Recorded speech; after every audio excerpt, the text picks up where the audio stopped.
Matthew 5:43-48 is a passage from the Sermon on the Mount, where Jesus Christ teaches about love for enemies and the perfection of God.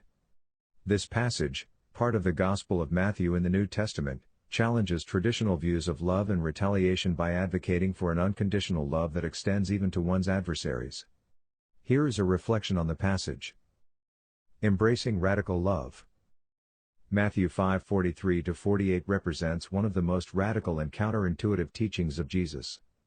At a time when tribalism, vengeance, and retaliation were the norms, Jesus introduced a new standard of love and perfection.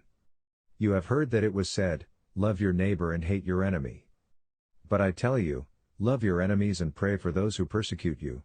Matthew 5:43-44 overturns the conventional wisdom of his time, and, indeed, of any time. Love without boundaries.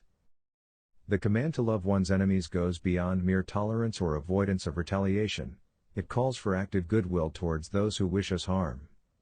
This kind of love is radical because it is not based on the worthiness or likability of the other but on the nature of God Himself. By loving our enemies, we reflect God's love, which is unconditional and all-encompassing.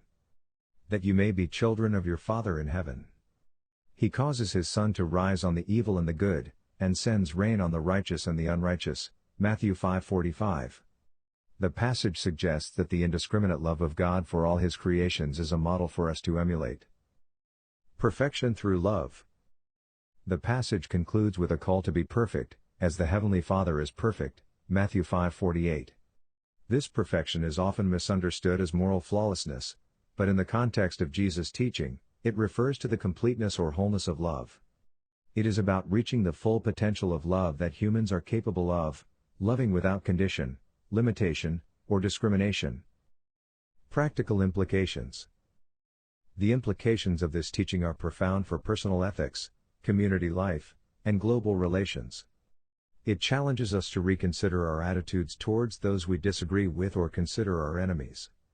It asks us to reflect on the nature of our love. Is it conditional and limited to those who are like us, or does it extend to all, regardless of their actions or beliefs? A challenge to our hearts.